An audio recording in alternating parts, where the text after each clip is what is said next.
Starting with the new chapter bill of exchange and promissory note student.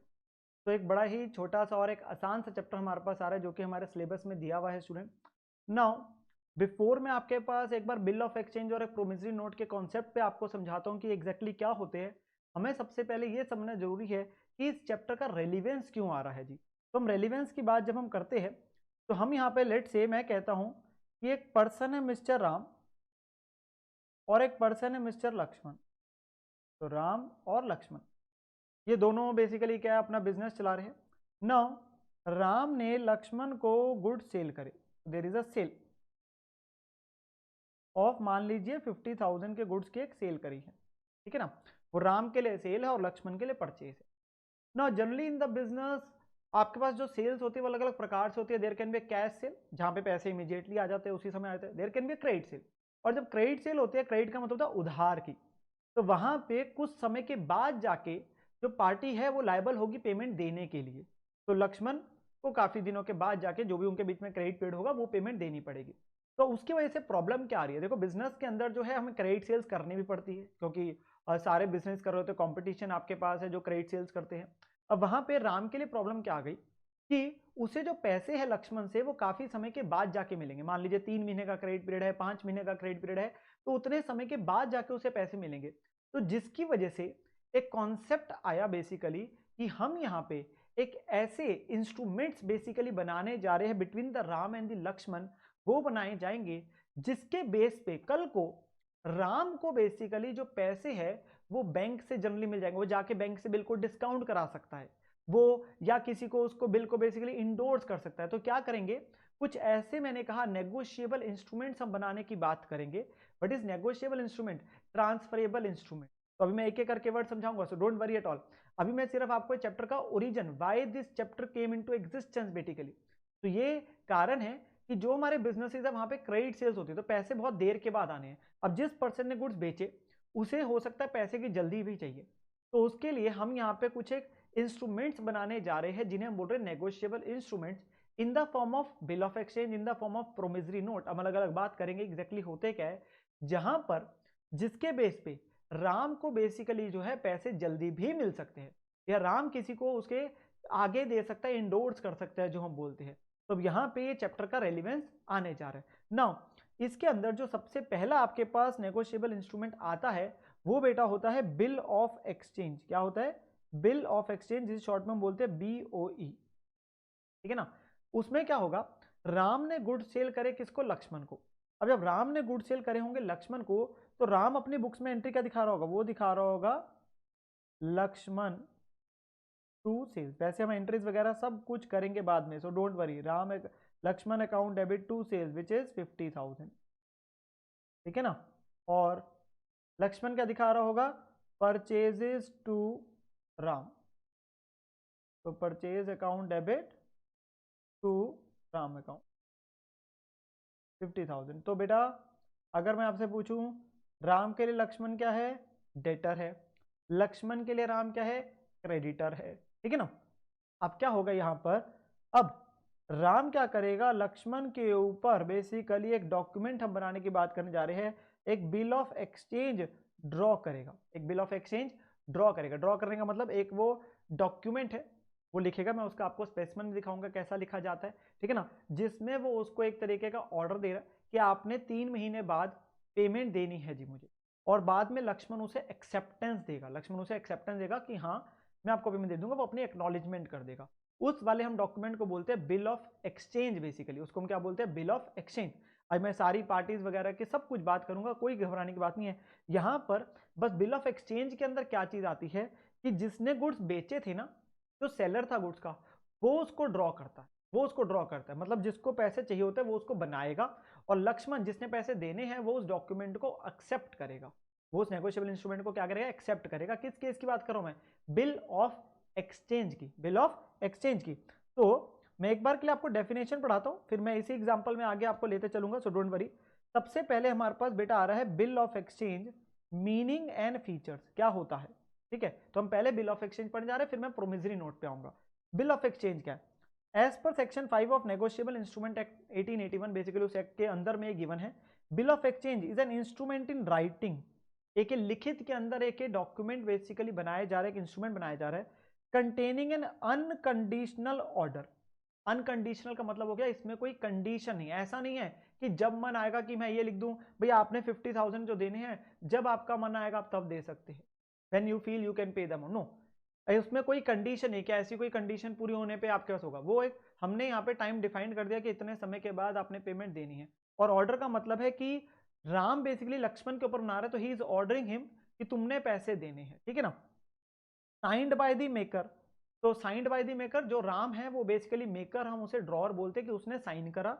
Directing a certain person, किसको direct कर रहा है, लक्ष्मण को direct कर रहा है, उसे कह रहा है, डायरेक्ट कर रहा है to pay certain sum of money only, पैसे की बात करी जाए कि भाई तुमने पैसे देने, कितने पैसे देने बेटा, 50,000 देने हैं, to or to the order of certain person or to the bearer of this instrument.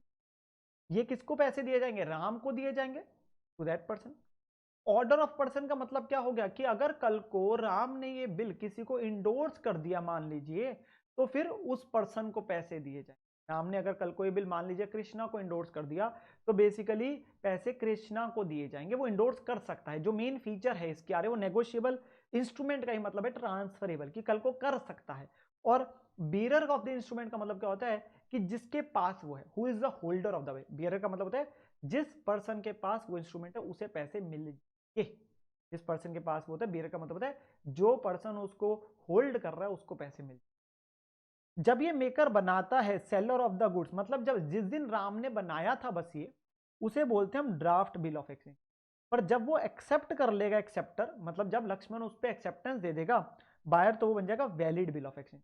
तो जब बनाया था वो ड्राफ्ट था, but obviously it has to be accepted by the, हमारे पास किसके द्वारा एक्सेप्ट होना चाहिए, बाय दी एक्सेप्टर जो ड्रॉई है, जिसने पैसे देने हैं। जब तक वो एक्सेप्ट नहीं करेगा वैलिड नहीं कहलाया जाएगा, ठीक है। मैं पहले आपके पास यहाँ पे अगर मैं बात करूं, मैं फॉर्मेट को दिखाता हूं, फिर मैं पार्टीज इन्वॉल्व और बाकी चीजों पे आता हूं। एग्जाम्पल जैसे मैंने आपको कहा था, राम ने गुड्स बेचे लक्ष्मण को ऑन क्रेडिट फॉर 50,000, 1 जनवरी को मान लीजिए, payable after credit period of 3 महीने, तो 3 महीने का समय है, ठीक है ना क्रेडिट का। उसी तारीख पे राम ने बिल ऑफ एक्सचेंज ड्रॉ करा 3 महीने का आफ्टर डेट एंड सेंड कर दिया लक्ष्मण को एक्सेप्टेंस के लिए। और लक्ष्मण के एक्सेप्टेंस के बाद ये क्या बन जाएगा, मैंने जैसे कहा एक्सेप्टेंस के बाद बन जाएगा वैलिड बिल ऑफ एक्सचेंज। तो ये बीआर हो जाता है राम के लिए और बीपी हो जाता है लक्ष्मण के लिए। एक के लिए बीआर है, एक के लिए बीपी है, ठीक है ना। राम ने लेट से पेमेंट करनी है कृष्णा को, इन द फॉलोइंग बिल आपके पास क्या क्या कहलाया जाता है, फॉर्मेट कैसे होता है।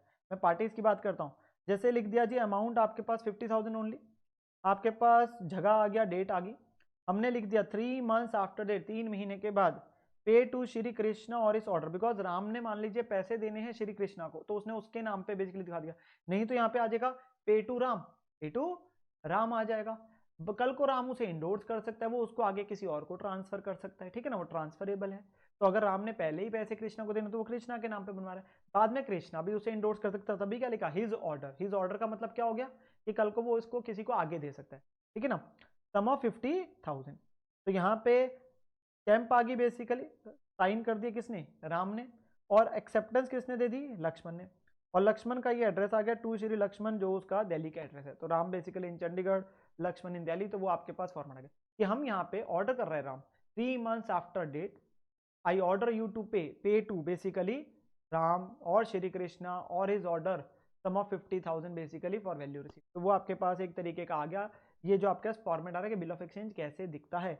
नाउ होता पता है क्या है, जब भी आपके पास बिल ड्रॉ और एक्सेप्टेंस की बात हुई, तो उस दिन ये क्या करेगा, ये अपनी किताब में एंट्री दिखाएगा बीआर अकाउंट डेबिट, और मैं एंट्रीज में बाद में आऊंगा, तो आपको अभी नोट करने की जरूरत नहीं है, मैं सिर्फ समझा रहा हूँ। बीआर टू लक्ष्मण, तो ये एंट्री डालेगा 50,000 से। तो राम के लिए पता है क्या हुआ, राम पहले अपनी किताबों में लक्ष्मण को डेटर दिखा रहा था। अगर आप एक वर्ड सुनते ट्रेड रिसीवेबल, ट्रेड रिसीवेबल के अंदर आते बेटे डेटर और बीआर, यहां पे वो ट्रेड रिसीवेबल ही है पहले भी बाद में। पहले वो लक्ष्मण एक डेटर दिख रहा था, हमने लक्ष्मण को क्रेडिट करके खत्म कर दिया और उसकी बजाय अब किताबों में क्या आ गया, बीआर आ गया। ये कंसेप्ट क्यों आया मैं फिर से बताऊंगा, ये कंसेप्ट इसलिए आया क्योंकि अब इस बिल के माध्यम के थ्रू, इस बिल ऑफ एक्सचेंज के थ्रू राम के पास काफी एक ऑप्शंस खुल गए। नहीं तो नॉर्मल सेल के अंदर उसे पैसे 3 महीने बाद ही मिलने, तो उसको पैसे के लिए वेट करना पड़ता। अब क्योंकि वो बिल ऑफ एक्सचेंज एक आगे चीज विच इज अ वैलिड, आपके पास एक डॉक्यूमेंट है, लीगल डॉक्यूमेंट है, जिसके बेस पे कल को वो बैंक से जाके जल्दी पैसे ले सकता है। ऑब्वियसली कुछ डिस्काउंटिंग चार्जेस की बात है कि हम आगे जाके समझेंगे। वो मान लीजिए उसने कृष्णा को पैसे जैसे देने हैं, तो वो अपनी कृष्णा की लायबिलिटी को अपने पास खत्म कर देगा, तो ऑप्शंस खुल जाते हैं, इसलिए इस डॉक्यूमेंट का एलिमेंट आता है। और सिमिलरली यहां पे क्या होगा, ये एंट्री डालेगा Ram to BP, Ram to bill payable, इसके लिए क्या है, ये बीपी है जिसने एक्सेप्टेंस दी, बिल पेबल। पहले राम क्रेडिटर था, अब वो क्रेडिटर से हटके किस में कन्वर्ट हो गया, बिल पेबल में कन्वर्ट हो गया, ठीक है ना। पहले भी ट्रेड पेबल था, अब भी ट्रेड पेबल है। अगर मैं बोलूं लायबिलिटी अभी खत्म नहीं हुई बेटा, लायबिलिटी तो 3 महीने बाद ही खत्म होगी जब वो पैसे देगा एक बार के लिए, बट आज उसका नॉमेनक्लेचर चेंज हो गया, उसमें फर्क आ गया। पहले नॉर्मल क्रेडिटर है बेसिकली, अब वो किस में कन्वर्ट हो गया, बिल पेबल में कन्वर्ट हो गया। ये चीज आ रही है आपके पास किस में, बिल ऑफ एक्सचेंज में। तो बिल ऑफ एक्सचेंज के अंदर अगर मैं आपसे कहूं इसके फीचर्स क्या और कौन कौन सी पार्टीज है, features of bill of exchange में राइटिंग में होना चाहिए, ओरल नहीं है, लिखित में होना चाहिए। जैसे हमने कहा it must contain an order to pay, आप ऑर्डर बेसिकली कर रहे हैं, आप लिख रहे 3 months after day I order you to pay, या पे टू राम मी, या बेसिकली और श्री कृष्णा और to his order. An order क्या होना चाहिए, अनकंडीशनल, इसमें कोई कंडीशन नहीं है कि भाई ये कंडीशन पूरी होगी तभी पैसे देने बनेंगे, वो पैसे देने ही है विदाउट एनी, आपके पास कोई कंडीशन नहीं। डेट डली होगी, जैसे 1 जनवरी मैंने एग्जांपल में लिया। इंस्ट्रूमेंट पैसे देने की बात हो रही है और पैसे सर्टेन हो गए, ये नहीं है कि हम लिख दे भाई 50,000 प्लस ऑल दी फाइन जो भी बनेगा, no, amount should be certain, 50,000 means 50,000, ऐसा नहीं है कुछ एड ऑन करना है जो अभी सर्टेन नहीं है। साइन करा जाएगा इंस्ट्रूमेंट पे और वो प्रॉपरली स्टैम्प होगा। तो कुछ फीचर्स की बात आ गई आपके साथ में। और कितनी पार्टीज इन्वॉल्व होती है टोटल बेटा, इसमें 3 होती है। बिल ऑफ एक्सचेंज में कितनी होती है, 3 पार्टीज। एक वो पर्सन जिसने ऑर्डर बनाया बिल ऑफ एक्सचेंज, उसे बोलते हैं ड्रॉअर या मेकर, जो सेलर ऑफ गुड्स है, जो कि हमारे एग्जांपल में कौन है, राम है। कौन है जी, राम है। अगर मैं एग्जांपल में बात करूं तो राम इज दी हमारा ड्रॉअर है, जिसको जो गुड्स बेचे थे, जिसको पैसे मिलने हैं इनिशियली, अगर मैं बात करूं। पर्सन जो एक्सेप्ट करता है उसको उसे बोलते हैं एक्सेप्टर या ड्रॉई, जो है बायर हमारा, जो कि कौन है हमारे एग्जांपल में, लक्ष्मण। और person to whom the amount is payable is known as the payee, generally जो होता है ड्रॉर ही पे ही होता है, राम को ही पैसे मिलने हैं। पर ऐसा हो सकता है कि राम उसको इंडोर्स कर दे, जैसे बेसिकली हम कह रहे हैं कि वो श्री कृष्णा का नाम लिख रहा है, या आगे वो किसी और के नाम पे इंडोर्स कर दे। इंडोर्स करने का मतलब आगे किसी को ट्रांसफर कर दे, तो उस केस में वो पे ही बन जाएगा। तो देखो ड्रॉर पे ही हो सकता है अगर वो बिल को अपने पास ही रखेगा अंत तक, नहीं तो पे ही वो बन जाएगा बेसिकली जिसको पैसे मिलने हैं। The drawer and the payee may be the same person, sometimes the drawer may order the payment to third party, that is the payee. जैसे हमारे केस में कौन हो गया, कृष्णा हो गया, ठीक है ना। अगर वो ना लिखता तो राम ही था, और अगर वो अपने अंत तक ही अपने पास रखता। तो 3 पार्टीज है। ड्रॉर जो बना रहा है बेसिकली राम, जिसने गुड्स बेचे थे। एक्सेप्टर ड्रॉई बेसिकली कौन है यहाँ पे, लक्ष्मण, जिसने पैसे देने हैं, जो एक्सेप्टेंस दे रहा है अपनी। और एक है पे, जिसको पैसे मिलने हैं, which can be or drawer or which may be some other person like Krishna in our. तो ये हमारे पास चीज आ रही है। और डेफिनेशन बेटा क्या है, डेफिनेशन है bill of exchange is instrument in writing है, कंटेनिंग एन अनकंडीशनल ऑर्डर है, signed by the maker, drawer sign कर रहा है, डायरेक्टिंग द सर्टेन पर्सन, एक पर्सन को डायरेक्ट कर रहा है, to pay certain sum of money, money should be certain, to or to the order of basically that person or to the bearer. और आपके पास ये चीज आगे इसकी डेफिनेशन। और जब बनाया जाता है तो वो ड्राफ्ट है, और जब एक्सेप्टेंस हो जाती है तो वो क्या बन जाता है, वैलिड बिल ऑफ एक्सचेंज। और टोटल कितनी पार्टीज है, 3 पार्टीज है। टोटल कितनी पार्टीज है, 3 पार्टीज है। तो ये हमने समझा किसके बारे में बेटा, नेगोशिएबल इंस्ट्रूमेंट में सबसे पहली बात करी हमने बिल ऑफ एक्सचेंज की। और बिल ऑफ एक्सचेंज में जैसे मैंने कहा आपको, मैं दोबारा से यहाँ पे नोट कराता हूँ, बिल ऑफ एक्सचेंज में टोटल में हमारे पास बेटा 3 पार्टीज होती, टोटल 3 पार्टीज होती है। एक ड्रॉर, एक ड्रॉई, और एक पे। और इसमें इट रिक्वायर्स एक्सेप्टेंस, इसमें एक्सेप्टेंस की जरूरत पड़ती है। क्यों, क्योंकि बनाने वाला बंदा वो था जिसको पैसे चाहिए थे, राम था, ठीक है ना। जिसने पैसे देने ऑब्वियसली उसका तो एक्नॉलेजमेंट कंसेंट चाहिए ना, तो वो एक्सेप्टेंस जब तक नहीं होगी तब तक वो वैलिड नहीं बने। अगली चीज हमारे पास आती है, इसी के साथ में बात करते हो, राम ने क्या करे थे बेटा, गुड सेल करे थे, किसको, लक्ष्मण को, यही हमने बात की थी। तो there is a sale from basically Ram to Laxman, sale of 50,000, ये हमारा इवेंट था। हमने बिल ऑफ एक्सचेंज समझा अपने पास, आराम से। अभी हम थ्योरेटिकल पार्ट कर रहे हैं, आगे जाके पूरा प्रैक्टिकल आपके पास आना है चैप्टर के अंदर। अभी सिर्फ पहला लेक्चर है हमारे पास, हम सिर्फ बेसिक चीजों को समझ रहे हैं क्या होती है। अगली चीज आती है प्रोमिसरी नोट। ना प्रोमिसरी नोट क्या है? Promissory driving from the word promise. Promissory note यहां पर वो पर्सन बनाता है जिसने पैसे देने हैं, जिसने पैसे देने हैं। तो होगा क्या, लक्ष्मण अपनी तरफ से प्रोमिसरी नोट बनाएगा, लक्ष्मण अपनी तरफ से प्रोमिसरी नोट बनाएगा, जिसने पैसे देने हैं वो प्रोमिसरी नोट बनाता है, वो बना रहा है। और वो सीधा लिख रहा है आई promise to pay so much amount to this particular person. तो वो सिंपली बात कर रहा है। यहां पर हम अगर सिंपल बात करें, यहां पर बेसिक फर्क क्या, बिल ऑफ एक्सचेंज कौन बनाता है? जिसको पैसे मिलने थे, जो सेलर ऑफ गुड्स था, ठीक है ना। जबकि प्रोमिसरी नोट कौन बनाएगा बेटा? प्रोमिसरी नोट जिसने पैसे देने, वो प्रॉमिस कर रहा है कि मैं तुम्हें 3 महीने बाद पैसे दे दूंगा, या श्री कृष्णा को या उसके ऑर्डर पे बेसिकली किसी और को, ठीक है ना। तो वो एक बेसिक फर्क आ रहा है। तो अभी हम अपने पास, मैं डेफिनेशन पढ़ाता हूं promissory note, meaning, definition and feature basically. तो सबसे पहले चीज आ रही है, as per section 4 of the negotiable instrument act वो डिफाइंड है। प्रोमिसरी नोट शॉर्ट में पी ऑब्लिक एन या प्रो नोट भी बोल देते हैं, is an instrument in writing, again लिखित में, not being a bank note और अ करेंसी नोट, में अलग से समझाऊंगा करेंसी नोट के बारे में। कंटेनिंग एन अनकंडीशनल अंडरटेकिंग, वहां ना वर्ड क्या था बिल ऑफ एक्सचेंज में, ऑर्डर, क्योंकि वहां वो ऑर्डर कर रहे दूसरे पर्सन को, तुमने पैसे देने हैं 3 महीने बाद। यहां है अंडरटेकिंग, अंडरटेकिंग का मतलब हो गया प्रॉमिस। ये खुद कह रहा है ना, क्योंकि इसने अब खुद पैसे देने, तो ये अंडरटेकिंग है, ये खुद लिख के दे रहा है, आई प्रॉमिस टू पे।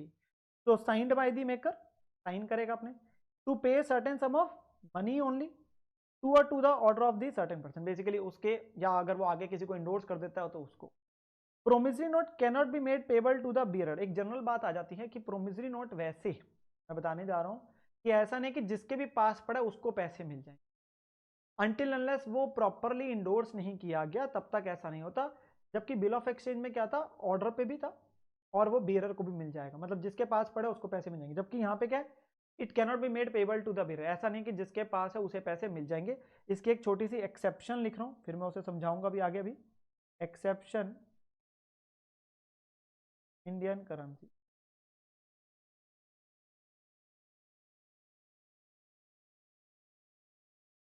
तो मैं उस पर आता हूं अभी। अभी मैं आपको बेसिकली पहले फॉर्मेट दिखाता हूं कि इसका फॉर्मेट कैसे होता है बेटा। तो प्रोमिसरी नोट कैसे होता है, अमाउंट लिख दिया, यहाँ पे इसे बनाने वाला कौन होगा, अब लक्ष्मण होगा। मैंने एग्जांपल सेम बिल्कुल लेके उसी से करा है। तो लक्ष्मण बेसिकली बना रहा है, प्रॉमिस दे रहा है अपना दिल्ली का एड्रेस उसका, 3 months after date I promise to pay. तो वो प्रॉमिस कर रहा है, वो कह रहा है मैं पैसे दूंगा, किसको, राम ऑब्लिक कृष्णा, या हिज ऑर्डर, मतलब अगर वो किसी को आगे कल को ट्रांसफर कर देते हैं, आपके पास इंडोर्स कर देते हैं, तो उसको मिल जाएगा। A sum of 50,000 only for value receive, तो 50,000 पे वो देने की प्रॉमिस कर रहा है, ठीक है ना। वो अपने सिग्नेचर कर देगा, तारीख डाल दी, स्टैंप लगा दी, और किसको भेज दिया, राम ऑफ चंडीगढ़ को basically.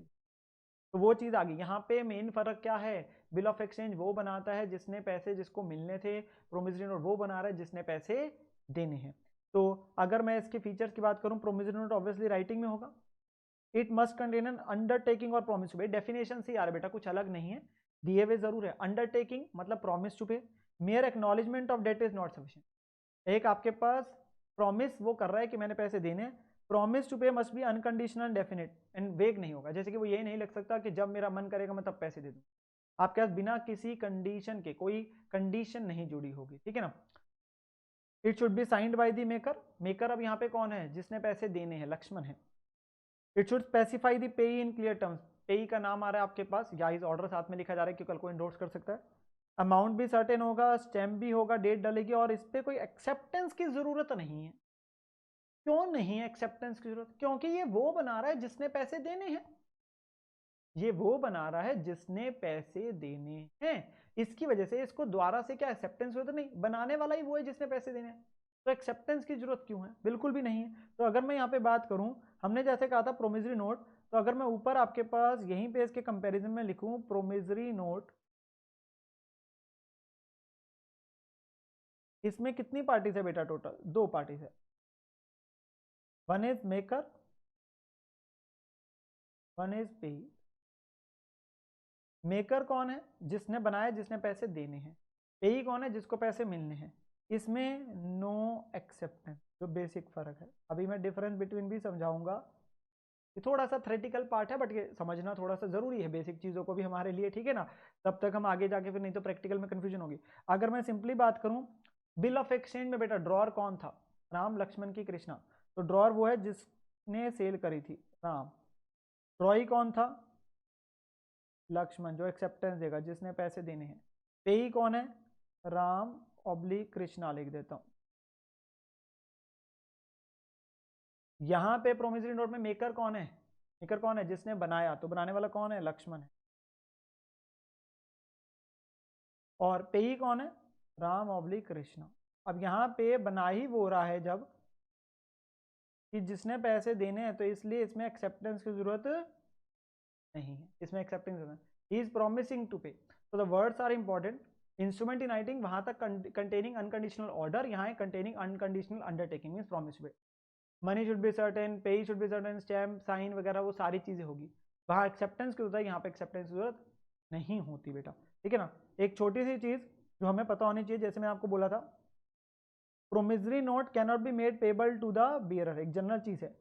Bill of exchange can be made payable to the bearer. Bearer का मतलब होता है जिसके पास वो इंस्ट्रूमेंट, जिसके पास वो इंस्ट्रूमेंट है, मतलब कि उसको चाहे लीगली इंडोर्स नहीं हुआ प्रॉपर तरीके से, पर जिसके पास पड़ा है वो बियरर कहलाया जाता है। बियरर मतलब the holder of the instrument.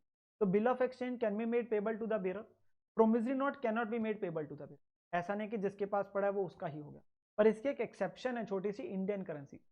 Indian currency आपके पास अगर आप देखेंगे, तो अगर आप करेंसी, आप अगर नोट को देखते बेटा, तो वहां पे वही चीज है कि गवर्नमेंट के द्वारा एक तरीके से वही आ रहा है, प्रॉमिस टू पे, कि जिसके पास पड़ा है। अगर मेरे पास 500 का नोट पड़ा है, 2000 का नोट पड़ा है, ऑब्वियसली 100 का नोट पड़ा है, तो मैं उसका बेसिकली हकदार हूं।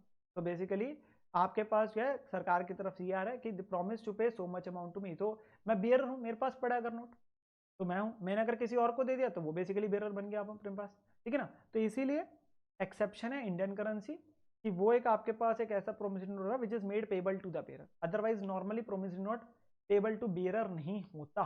ये एक छोटा सा पॉइंट है, बहुत इंपॉर्टेंट नहीं कहूंगा, बस पता होना चाहिए कि bill of exchange can be made payable to the bearer, promissory note can not be made payable to the bearer. Exception एक छोटी सी इंडियन करेंसी कि which can be made payable to the, क्योंकि जिसके पास है वही उतने पैसे का हकदार है, ठीक है ना। नाउ अगर मैं डिफरेंस की बात करूं दोनों के बीच में, किन किन के बीच में, बिल ऑफ एक्सचेंज और प्रोमिसरी नोट के बीच में, तो क्या फर्क आ रहा है? सबसे पहले it contains an unconditional order to pay, और ये क्या है? It contains only a promise to pay, unconditional promise to pay यहाँ पे है सर्टेन सम ऑफ मनी। यहाँ पे तीन पार्टीज होती है, ड्रॉ, ड्रॉई और पे। यहाँ पे दो पार्टीज है, मेकर एंड पे, ठीक है ना। बिल पे कौन करता है? एक्सेप्टर, जो ड्रॉई है वो पेमेंट करेगा। यहां पे बिल की पेमेंट कौन करेगा? प्रोमिसरी नोट की मेकर, जिसने पैसे देने। देखो जी, पर्सन वही है लक्ष्मण, पैसे लक्ष्मण ने ही देने हैं, पर लक्ष्मण को क्या कहा जाता है in case of bill of exchange? Acceptor या drawee. In case of promissory note उसे क्या कहा जाता है? मेकर कहा जाता है। इसलिए आपके पास फर्क आ गया ना। तो पेमेंट कौन करा? बनाता कौन है? क्रेडिटर। तो Ram was actually a creditor ना, राम एक तरीके से क्रेडिटर था, लक्ष्मण डेटर था। तो बनाने वाला पर्सन कौन है? क्रेडिटर, बेसिकली ड्रॉर, जिसने गुड्स बेचे थे वो। और यहां पे बनाने वाला पर्सन कौन है? डेटर बेसिकली, ठीक है ना। तो जिसने पैसे देने हैं। ड्रॉर और पेई सेम पर्सन हो सकते हैं बिल ऑफ एक्सचेंज में। भाई ड्रॉर और पेई तो आपके पास जो है सेम हो सकते हैं, राम ही को ही अगर पैसे मिल जाने तो राम ही ड्रॉर था, राम ही पेई है। पर यहाँ पे प्रोमिसरी नोट में मेकर और पेई सेम नहीं हो सकते, क्योंकि यहाँ पे मेकर कौन है? जिसने पैसे देने, और पेई कौन है? जिसको पैसे मिलने। भाई सिंपल सी बात है बेटा, प्रिंसिपल तो वही है कि बनाने वाला पर्सन कौन था। वहां पे राम था, उधर लक्ष्मण था। पैसे किसको मिलने हैं? इधर राम को मिलने हैं, यहाँ पे आपके पास जो है ऑब्वियसली जो आपके पास है राम को ही मिलने हैं। बनाने वाला पर लक्ष्मण था, तो सेम थोड़ा हो जाएंगे।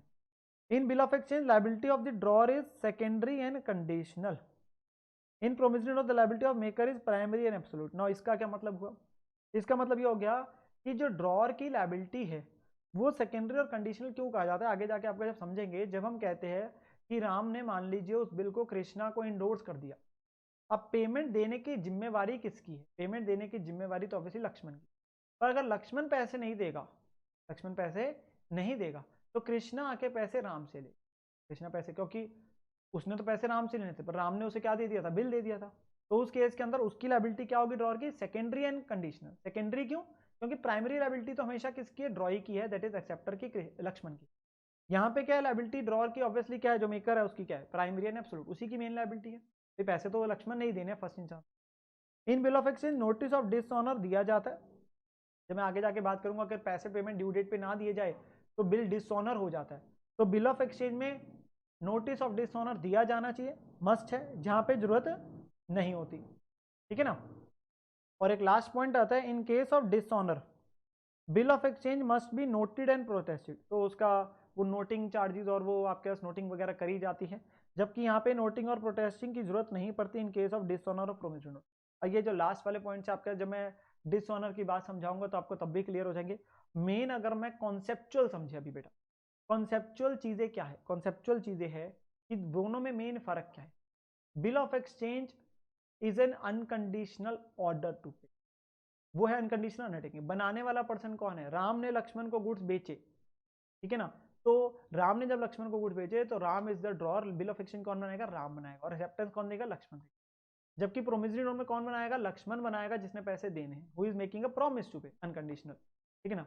तो अनकंडीशनल अंडरटेकिंग कह दो या प्रॉमिस टू पे कह दो। यहाँ 3 पार्टीज होती है, यहाँ 2 पार्टीज होती है। यहाँ पे बेसिकली बिल वो बना रहा है जिसको पैसे मिलने थे, यहाँ वो बना रहा है प्रोमिसरी नोट जिसने पैसे देने हैं। तो वो बेसिक फर्क है। एक्सेप्टेंस की जरूरत जो है बिल ऑफ एक्सचेंज में पड़ती है, प्रोमिसरी नोट में ऑब्वियसली जरूरत नहीं पड़ती, ठीक है ना। वो बाकी सारी चीजें, फॉर्मेट की मैंने आपसे बात कर ली। और एक आपका छोटा सा डिफरेंस भी था कि भाई it can not be made, it can be made payable to the bearer, जो बिल ऑफ एक्सचेंज है, promissory note can not be made payable to the bearer, एक एक्सेप्शन है उसकी, इंडियन करंट, ठीक है ना। तो वो हमने सारी चीजें यहाँ पे अपने पास बात करी है। मैंने आपके साथ जो है ये एग्जाम्पल भी डिस्कस करा, और आपके एंट्रीज तो चलो हमारे पास बाद में जाके भी आएगी। तो ये हमारे पास बेसिक जो मेन फर्क है, पार्टीज को क्या बोला जाता है, और वो सारी चीजें हमने यहाँ पे बात करी है, ठीक है ना।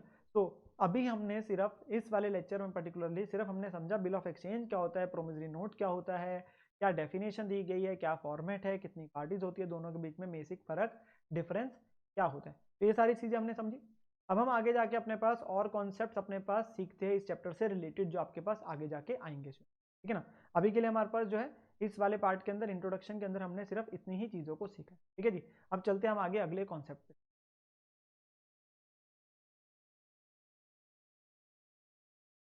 ये हमारा कॉन्सेप्ट अब आ रहा है maturity date for promissory note and bill of exchange. हम समझ चुके हैं जी आपके पास बिल ऑफ एक्सचेंज क्या होता है, प्रोमिसरी नोट क्या होता है, दोनों में क्या फर्क होता है, ठीक है। वो हमने अपने पास बात जो है इससे पहले लेक्चर में सीख चुके हैं। ना मैं आपके पास बिफोर मैं आपको प्रैक्टिकल पार्ट पे लेके चलूँ, एंट्रीज वगैरह पे हम चले, हमें एक चीज को समझना जरूरी है, that is the maturity date for the promissory note and the bill of exchange. Maturity date का मतलब होता है ड्यू डेट, कि एक्चुअली में लाइबिलिटी टू पे किस दिन आ रही है। तो इसमें मैं इस पेज को पढ़ाऊंगा जरूर, पर इससे पहले मैं आपको लेके चलता हूँ इस चार्ट की तरफ, जिससे हम इस कॉन्सेप्ट को समझते हैं एक बार के लिए कि क्या चीज है जी। बिल ऑफ एक्सचेंज को हम अलग अलग तरीकों से मान रहे हैं, और मेरे को यहाँ पर ये सीखना है, जो मेन चीज आ रही है स्टूडेंट, कि जो बिल ऑफ एक्सचेंज होता है उसके अल्टीमेटली जो फाइनल ड्यू डेट है वो कौन सी तारीख है, भाई किस दिन पैसे दिए जाने। तो यहाँ पर हम सबसे पहले बोलते हैं, हम कैटेगराइज करने जा रहे हैं, एक होता है बिल एट साइट, एक होता है बिल ऑन प्रेजेंटमेंट, और एक होता है बिल ऑन डिमांड। ये तीनों में यहाँ पर आपके पास इस पर्टिकुलर कॉन्सेप्ट से, ड्यू डेट मैच्योरिटी डेट के कॉन्सेप्ट से कोई फर्क नहीं है। इन तीनों के केस में जब डिमांड किया जाएगा तब पेमेंट करी जाएगी। मतलब जिस दिन जो पार्टी है वो कहेगी कि मुझे पैसे दे दो, तो उस दिन पैसे देने पड़ेंगे। इस वाले बिल्स पे कोई टाइम पीरियड नहीं लिखा होता, यहाँ पे कोई 2 महीने 3 महीने 4 महीने ऐसा कुछ नहीं लिखा होता। ये सिंपली होते payable on the demand, bill eight side, bill on presentment, bill on demand. इनमें केस में आपके पास टाइम पीरियड नहीं लिखा होता, तो जिस दिन डिमांड करी जाएगी पेमेंट उस दिन पैसे देने पड़ते हैं। बहुत पॉपुलर नहीं है, बट ऑब्वियसली आपके पास थ्योरेटिकली गिवन होते हैं। इसमें कोई ग्रेस डेज का कॉन्सेप्ट नहीं होता, तो ग्रेस डेज का कॉन्सेप्ट आपके पास आगे जाके समझ आ जाएगा अगले वाले बिल्स में। क्योंकि समय नहीं दिया तो हमारे पास कुछ एक्स्ट्रा डेज नहीं है, ग्रेस का मतलब एक्स्ट्रा डेज, जो कि अगले वाले बिल्स में आएगा। अब अगले वाले दो है, एक बिल आफ्टर डेट है बेटा, और एक है बिल आफ्टर साइट। एक है बिल आफ्टर डेट और एक है बिल आफ्टर साइट। हम यहाँ पे क्या कह रहे हैं कि हमने जब due date of the bill निकालनी है, क्या निकालनी है, due date of the bill. तो यहाँ पे due date of the bill निकालने के लिए मान लीजिए, मैं वैसे एक बात कर रहा हूँ, जैसे हमने अपने पास राम और लक्ष्मण की बात की थी, तो राम ने लक्ष्मण के ऊपर बिल ऑफ एक्सचेंज आपके पास ड्रॉ करा था और उसने एक्सेप्टेंस दी थी। तो जिस दिन ड्रॉ करा था वो तारीख थी 1 जनवरी 2021। और जिस दिन एक्सेप्टेंस करी वो तारीख है मान लीजिए 3 जनवरी 2021। एक्सेप्टेंस मतलब जो सिंक्रोनिस। अब टाइम पीरियड जो है मान लीजिए 3 मंथ्स है, टाइम पीरियड जो है वो 3 महीने का है। अब हम यहाँ पे निकालने की बात कर रहे हैं ड्यू डेट की। तो यहाँ पर अब हमारे पास दो प्रकार के बिल आ रहे हैं, एक आ रहा है बिल आफ्टर डेट और एक आ रहा है बिल आफ्टर साइट। स्टूडेंट एक आ रहा है बिल आफ्टर डेट और एक बिल आफ्टर साइट। हम कहते हैं ड्यू डेट निकालने के लिए शुरुआत कहाँ से करें, 3 महीने ऐड किस में शुरू करें, 1 जनवरी में करें कि 3 जनवरी में करें। तो हम यहाँ पे एक होगा 1 जनवरी में 3 महीने ऐड करना, एक है 3 जनवरी में 3 महीने ऐड करना। अगर तो बेटा बिल आफ्टर डेट है तो उस केस में हम 1 जनवरी से शुरू करते हैं, basically date of drawing of the bill. अगर बिल आफ्टर डेट है तो डेट ऑफ ड्रॉइंग से करते हैं, पर अगर बिल आफ्टर साइट है तो हम 3 जनवरी से शुरू करेंगे जिस दिन एक्सेप्टेंस। आफ्टर साइट का मतलब है आफ्टर एक्सेप्टेंस। तो यही एक मेजर फर्क है कि हमने 3 महीने जब करने हैं तो कैसे कर जाएंगे, ड्यू डेट ली जाती है consider from the date of drawing of the bill, जिस दिन बिल ड्रॉ करा, date of drawing of the bill. जबकि यहां पे क्या होगा, date of acceptance of the bill. Time period इसमें लिखा होगा तभी आ रहा है, 3 महीने 60 दिन, अलग अलग मैं एग्जांपल समझाऊंगा अभी निकालने के लिए डोंट वरी।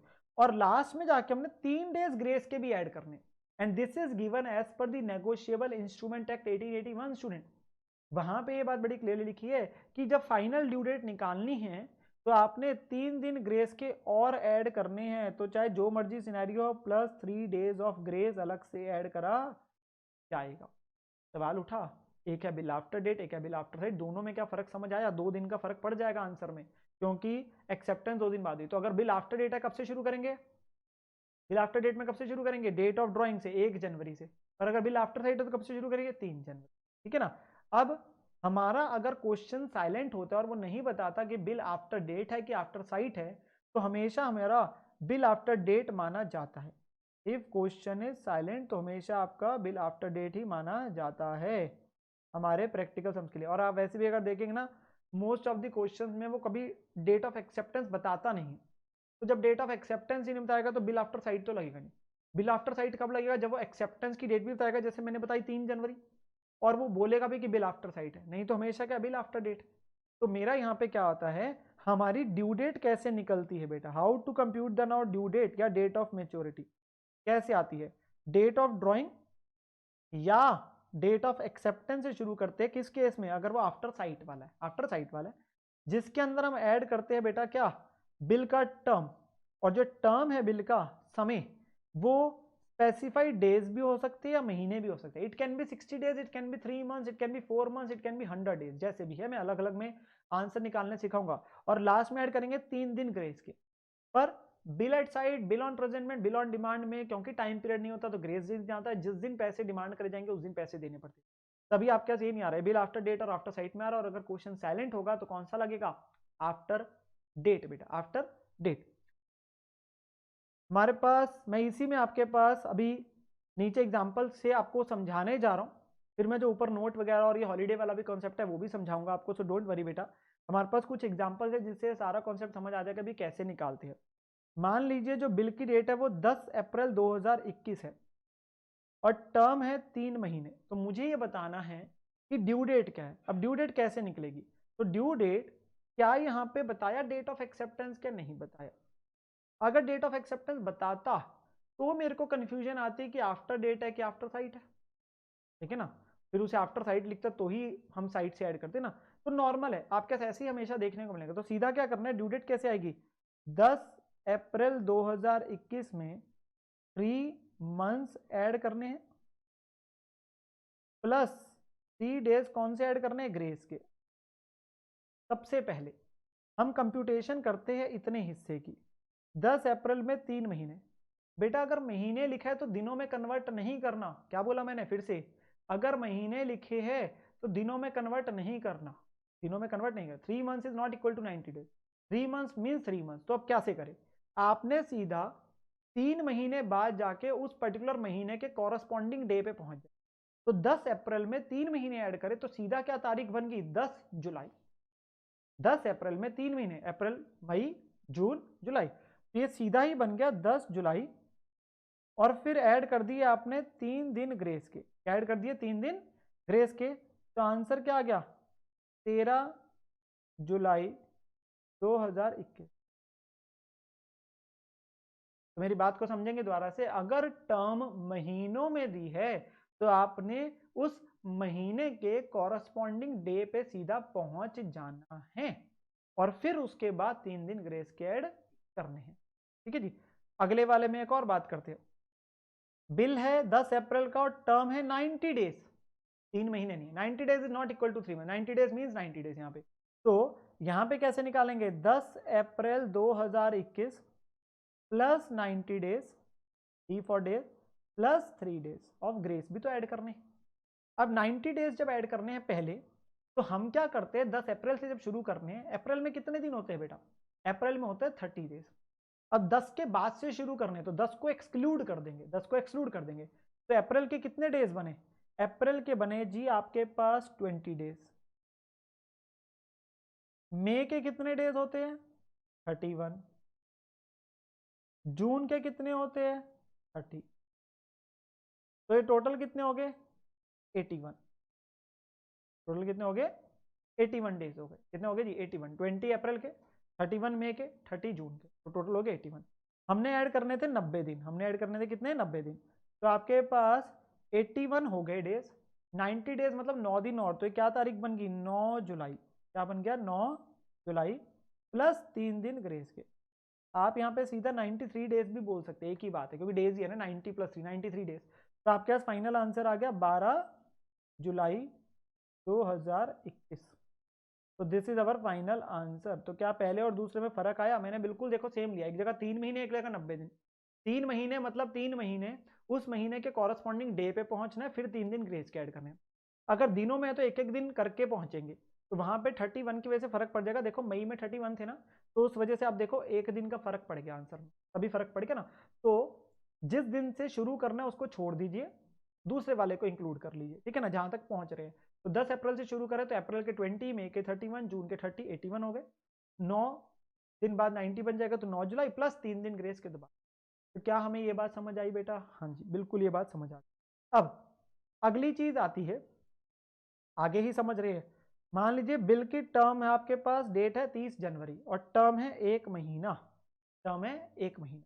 अब इस केस में क्या चीज आई, तो 30 जनवरी में 1 महीना ऐड करना है, फिर 3 दिन ग्रेस के ऐड करना है। तो सबसे पहले हम क्या करेंगे, 1 महीना ऐड करेंगे। 30 जनवरी में 1 महीना ऐड करा, कॉरस्पॉन्डिंग डे पे पहुंचना है, तो 30 फरवरी। और जी 30 फरवरी तो कोई तारीख ही नहीं होती, फरवरी में या 28 होते हैं 29 होते हैं, वो भी अगर लीप ईयर हो। 2021 obviously not a leap year, तो उस केस के अंदर यहाँ पे कितने डेज है 28 है। तो अब क्या करना है, क्या ये थोड़ी ना बोलूंगा भाई 30 बनता है, ऐसा करते हैं कि 28 है वैसे तो 2 दिन आगे ले जाते, बोल देते 2 मार्च और फिर 3 दिन ऐड करेंगे। नहीं, महीने वाले केस में सिंपल सी बात समझेंगे, अगर महीने में क्योंकि आप कॉरस्पॉन्डिंग डे पे सीधा पहुंचते हैं, अगर उस महीने का कॉरस्पॉन्डिंग डे एग्जिस्ट नहीं करता, कॉरस्पॉन्डिंग डे एग्जिस्ट नहीं करता है, तो उस महीने का अंतिम दिन ले लेंगे, लास्ट डे जो फॉल कर रहा है। तो 30 फरवरी की बजाय क्या आ जाएगा आपके पास 28 फरवरी, क्या आ जाएगा 28 फरवरी। और यही अगर आपके पास बेटा लीप ईयर होता तो हम 29 फरवरी लिख रहे होते, लीप ईयर में 29 तो 29 फरवरी लिख देता, अंतिम दिन ले लेना है उस महीने का, ठीक है ना, प्लस 3 दिन ग्रेस के।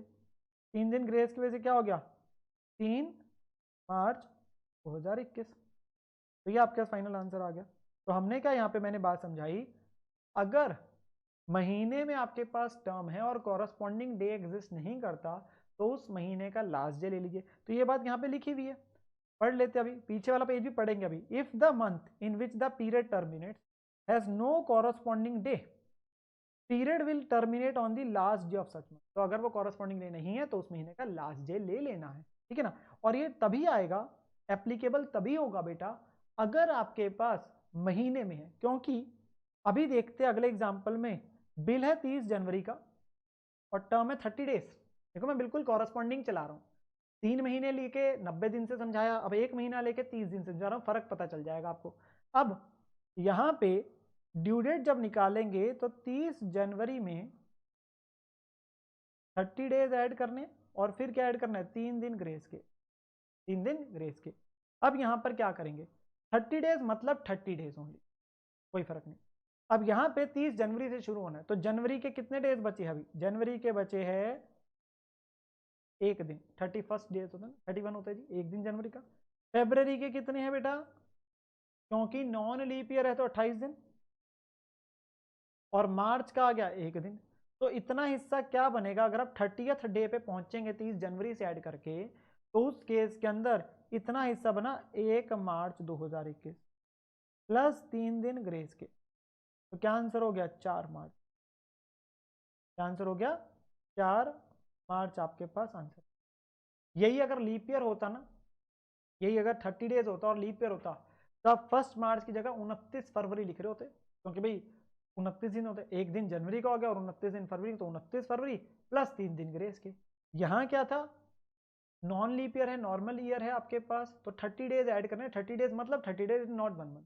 बेटा महीने में ही आपके पास जो है वो कॉरस्पॉन्डिंग डे वाला पॉइंट आएगा, कि अगर वो कॉरस्पॉन्डिंग डे एग्जिस्ट नहीं करता, जैसे 30 फरवरी एग्जिस्ट नहीं करता, तो उस महीने का लास्ट डे ले लो, 28 फरवरी, या नॉर्मल है तो 29 फरवरी अगर लीप ईयर होता, प्लस फिर 3 दिन बाद में ऐड करो। डेज में जब टर्म है फिर थोड़ी ना ये वाला पॉइंट आती है, क्योंकि डेज में तो आप ऑब्वियसली जो वैलिड डेज है वही लेंगे अपने पास जो आ रहा है, तो उसमें कॉरस्पॉन्डिंग डे वाला पॉइंट नहीं आएगा, ठीक है ना।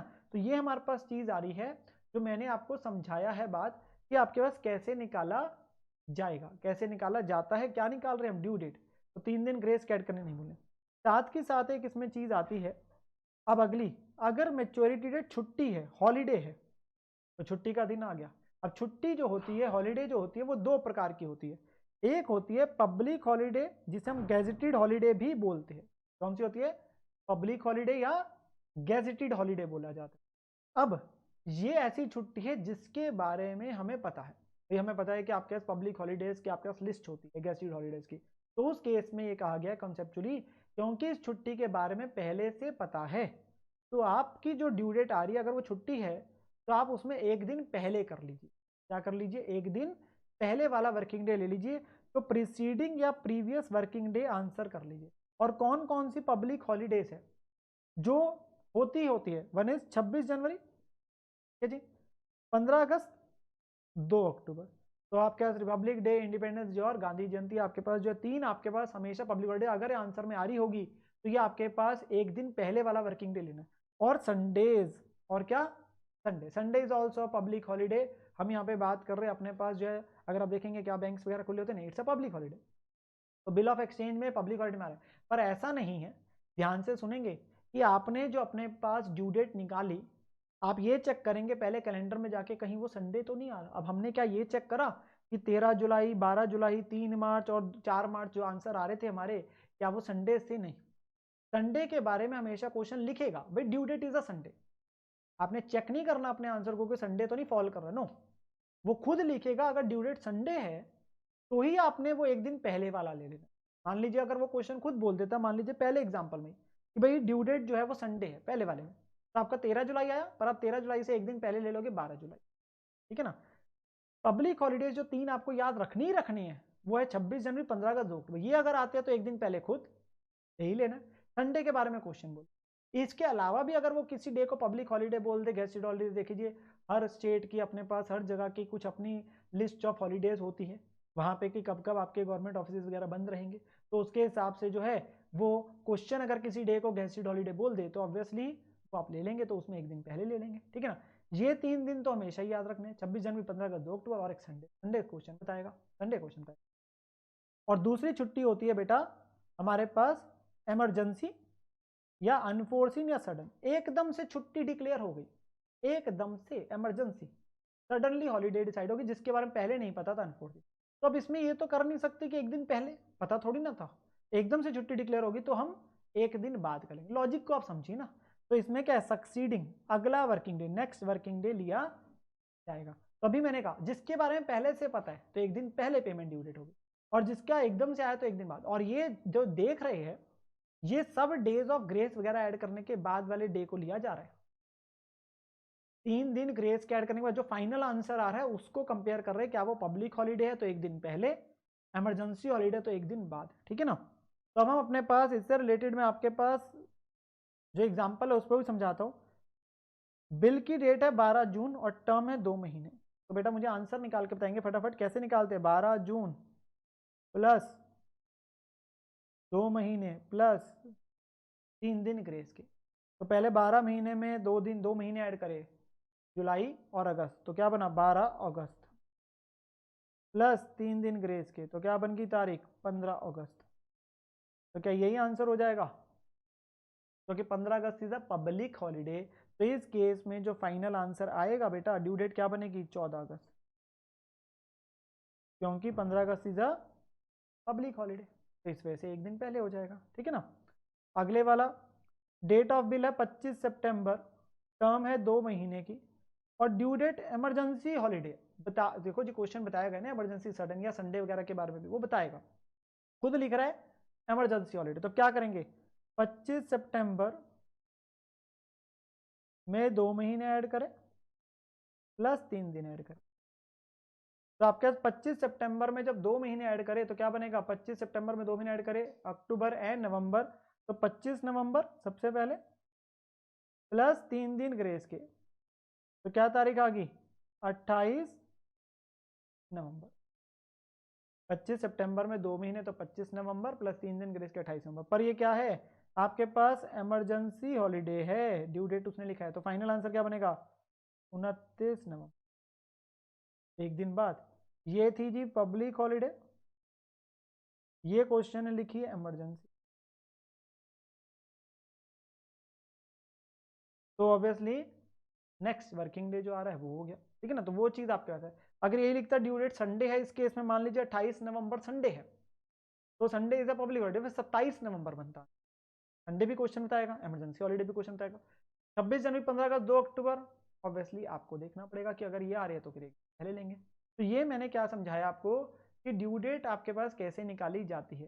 सिंपल टू से बेटा, निकालने का तरीका क्या है, date of drawing of the bill या एक्सेप्टेंस अगर बिल आफ्टर साइट है, प्लस टर्म। अब टर्म मंथ्स में भी हो सकते हैं, डेज में भी हो, प्लस 3 दिन। अगर महीनों में है तो सीधा कॉरस्पॉन्डिंग डे पे पहुंच जाइए, डेज है तो एक एक दिन ऐड करके पहुंचेंगे। अगर महीनों में है और अगर वो कॉरस्पॉन्डिंग डे एग्जिस्ट नहीं करता, एग्जाम्पल सी सिखाया था थर्ड जो था, अगर वो एग्जिस्ट नहीं करता तो उस महीने का अंतिम दिन ले लेंगे। ठीक है ना। फिर 3 दिन ग्रेस ऐड करेंगे। डेज में दिक्कत ही नहीं आती, डेज में आप लीगल डेज ही चल रहे हैं और फिर 3 दिन ग्रेस ऐड करने। अब वो सब कुछ डेज ऐड करने के बाद जो फाइनल ड्यू डेट आ रही है, अगर वो पब्लिक हॉलीडे है तो एक दिन पहले या गेस्टेड हॉलीडे, और अगर इमरजेंसी हॉलीडे तो एक दिन नेक्स्ट वर्किंग डे। ठीक है, ये हमने बात समझी। अब एक बार के लिए मैं इसको आपके पास पढ़ाता हूं जो हमारे पास चीज लिखी है। तो and this concept even is applicable, चाहे लिखा बिल ऑफ एक्सचेंज आपका प्रोमिसरी नोट में भी सेम चीज होती है बेटा। प्रोमिसरी नोट में भी 3 दिन ग्रेस के ऐड करे जाते हैं। कई बार बच्चे को डाउट आता है कि सर क्या प्रोमिसरी नोट में भी होता है? यस, जब वहां हेडिंग आपका बिल ऑफ एक्सचेंज थी, प्रोमिसरी नोट में भी आता है। तो date on which promissory note or bill of exchange falls due when a bill is drawn after sight. अगर आफ्टर साइट है तो टर्म कब से शुरू होगी, जब date of sighting, that is जब वो एक्सेप्टेंस होगी। तो मैंने समझाया था ना, अगर बिल आफ्टर साइट है तो आफ्टर एक्सेप्टेंस, अगर आफ्टर डेट है तो जिस दिन बिल ड्रॉ करा। तो ये बात चार्ट में लिखी हुई थी, तो अलग से फिर मैं पढ़ा जरूर हूं, पर काफी चीजें आपकी चार्ट में कवर हो चुकी है, जो डिफरेंट आएगी वो अलग से बता दूंगा। इन calculating the maturity of the promissory note or bill of exchange, जो पेबल ऑन डिमांड नहीं होते एट साइट और ऑन प्रेजेंटमेंट, 3 दिन ग्रेस के ऐड करे जाएंगे। 3 दिन ग्रेस के हमेशा ऐड आपके पास होते ही होते हैं बेटा, जो मैंने आपको समझाया। डेट, बिल आफ्टर डेट और बिल आफ्टर साइट इस केस में नहीं होता, जो ऑन डिमांड होते हैं।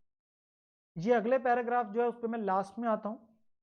इंस्ट्रूमेंट जिनमें 3 आपके डेज ऑफ ग्रेस आएंगे, bill payable on a specified date पे आ रहा है, after certain period of time या आफ्टर साइट है, आफ्टर सर्टेन पीरियड और हैपनिंग ऑफ सर्टेन इवेंट है, या पेबल इन इंस्टॉलमेंट्स होता है, टुकड़ों में आ रहे हैं, एक महीने बाद कुछ देने, 2 महीने बाद कुछ देने, ऐसे। तो डेज ऑफ ग्रेस हर इंस्टॉलमेंट के हिसाब से आएंगे। Meaning at sight, on presentment या आफ्टर साइट। एट साइट और ऑन प्रेजेंटमेंट का मतलब क्या है, ऑन डिमांड, और इसमें 3 दिन ग्रेस के नहीं आते। आफ्टर साइट का मतलब होता है after presentment for site, that is after acceptance. After acceptance हमारे पास यहां पे लिया जाता है। देन आपके पास है payable after stated number of months, अगर है 3 days after the corresponding date of the month after stated number, तो उस महीने के कॉरस्पॉन्डिंग डे पे पहुंचेंगे, फिर 3 दिन ऐड करेंगे। तो bill of exchange dated 30th August is made payable after 3 months। तो 30 अगस्त में एक और एग्जांपल आ गया, मैं 3 महीने ऐड करिए, 30 अगस्त में 3 महीने ऐड करें तो क्या बना 30 नवंबर, और 30 नवंबर में फिर क्या करेंगे, 3 दिन ग्रेस के, तो 3 दिसंबर आंसर आ गया। अगर month in which the period terminates का कोई कॉरस्पॉन्डिंग डे नहीं है तो टर्मिनेट हो जाएगा लास्ट डे पे, जो मैंने लाइन लिखवाई थी, जैसे फरवरी वाला समझाया था। There after 3 days of grace will be added. तो अगर बिल 30 जनवरी को और पेबल आफ्टर 1 मंथ है, तो 30 जनवरी में 1 महीना ऐड करा तो क्या बन गया, 30 फरवरी, वो तो है ही नहीं। अब यह 28 फरवरी हो गया, 29 फरवरी लीप ईयर है, तो दोनों केस में 28 और 29 आएगा, प्लस 3 दिन ग्रेस ऐड करेंगे तो 3 मार्च हो गया जी। ठीक है, तो नथिंग न्यू अगेन। अगर डेज वाला केस है, तो डेज वाले केस में तो क्या है, it shall be the maturity on the third day after the specified day. आपने आंसर निकाला, डेज ऐड करके फिर 3 दिन अलग से ऐड करने हैं। While calculating the date at which promissory note or bill of exchange is made payable, a certain number of days after the date or after sight is added आपके पास the day of the date और presentment for acceptance वगैरह on which the events shall be excluded. Bill of exchange dated 1st November is made payable 15 days after date. तो 15 दिन add करने, 15 days will be counted from 2nd November. तो आपके पास 1 नवंबर में 15 दिन add करने हैं, तो एक को तो छोड़ दो, 15 दिन ऐड करके क्या तारीख बनी, 16 नवंबर, और 16 नवंबर में 3 दिन ग्रेस ऐड करेंगे तो आंसर क्या आ गया, 19 नवंबर। ठीक है ना। अगर डे आपके पास पब्लिक हॉलीडे है बेटा, तो public holiday include Sundays and any other day जो डिक्लेयर करती है government by notification to be a public holiday. If it matures on a public holiday shall be deemed to be fall due on the preceding business day, एक दिन पहले। तो अगर Sunday को है तो वो क्या माना जाएगा, ऑन सैटरडे। पर अगर इमरजेंसी हॉलीडे है तो वो deem to be due on the succeeding business day. तो कोई भी आपके पास, अगर देखो मैंने तभी आपको चार्ट से समझाया फिर पढ़वा भी दिया, आपका चार्ट से ही बेटा वो सारा रिवाइज हो जाएगा। चार्ट में प्लेस एग्जाम्पल जो हमने करे, एक छोटी सी चीज जो एज अ स्टूडेंट हमें पता होनी चाहिए वैसे, ठीक है जी, तो मैं उस पर बताता हूँ जी। ये वाला है, आप इसे जरूर मार्क करके रख लेना, ओनली फॉर नॉलेज से। तो यहाँ पे क्या लिखा है, अ चेक, चेक होता है जी, cheque is also covered under आपके पास जो आ रहा है एक तरीके का बिल ऑफ एक्सचेंज में आता है, थोड़े से चाहे फर्क होते हैं उसमें। It can not be a time instrument because the cheque is always payable on the demand. जी जो चेक होता है बेटा, चेक हमेशा आपके पास जो है पेबल ऑन डिमांड है, आप उस पर लिख देते हैं, लेट्स से पे मिस्टर एक्स, पे मिस्टर वाई, पे राम श्याम मोहन सोन, जो भी आप लिख रहे हैं, वहां पे आप कॉर्नर में राइट साइड में टॉप पे आप क्या लिखी होती है, डेट लिखी। उस दिन से आपके पास जो है वो पर्सन जाके जब भी जाएगा बैंक में तो उसे पैसे मिल जाएंगे। ऐसा थोड़ी ना है कि उसमें भी 3 दिन बाद में ग्रेस के ऐड कर जाएंगे, नो, उसमें 3 दिन ग्रेस के ऐड नहीं होते क्योंकि वो ऑन डिमांड है। जब पैसे लेने जाएगा तो उसे पैसे मिल जाएंगे बेसिकली, या उसके अकाउंट में आ जाएंगे। ठीक है ना, वो अलग अलग प्रकार के वैसे चेक होते हैं। तो जिस तारीख पे लिखा है उस तारीख के बाद वो जब भी जाएगा आपके पास पैसे मिल जाएगा, पर एक छोटी सी टाइम लिमिट होती है यहाँ पे चेक को लेके।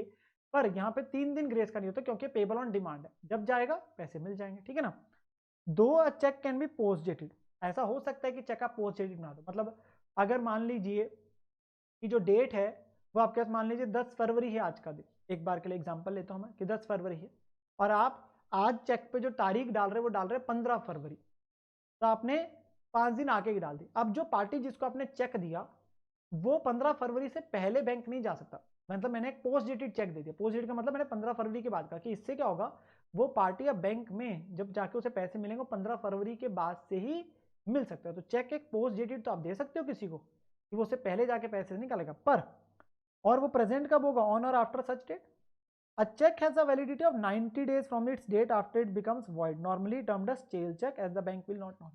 एक छोटी सी चीज जो याद रखनी है कि चेक पे जो तारीख डाल देते हो उस तारीख से लेके 90 दिन तक ही वो चेक वैलिड है, नहीं तो उसके बाद वो स्टेल चेक बन जाएगा, बैंक ऑनर नहीं करेगा। तो आपको 90 दिन के अंदर जाना, वो कभी भी जा सकते हो ऑन डिमांड, ऐसा नहीं है कि जिस दिन जाओगे उसके बाद 3 दिन और ग्रेस के करे जाएंगे, नो। वो bill of exchange promissory note में आता है आपके पास, जो 3 दिन की बात आ रही थी, पर वहां पे भी सिखाया था ना ऑन डिमांड बिल, तो वही चीज आ गई ऑन डिमांड है। चेक इज आपके पास ऑन डिमांड वाला इंस्ट्रूमेंट आ रहा है कि जब जाएंगे पैसे मिल जाएंगे, पर एक चेक की अपनी जनरल वैलिडिटी होती है कि जिस दिन आपने चेक को काट दिया, जिस तारीख ऊपर लिख दिया आपने चेक के ऊपर, उसके बाद 90 दिन तक वो वैलिड रहेगा। 90 दिन के बाद वो स्टेल चेक कहला दिया जाता है, वॉइड हो जाता है, अब किसी काम का नहीं है, उसके अगेंस्ट में पैसे नहीं मिलते। बस एक छोटा सा याद रखना है कि चेक पेबल ऑन डिमांड है, फर्स्ट थिंग। सेकेंड, चेक का अपने आप में एक वैलिडिटी होती है 90 डे, जिस दिन आपने क्या 90 दिन तक वो वैलिड रहता है, उसके बाद क्या बन जाता है, स्टेल चेक बन जाता है। हम क्या बोलते थे, स्टेल चेक।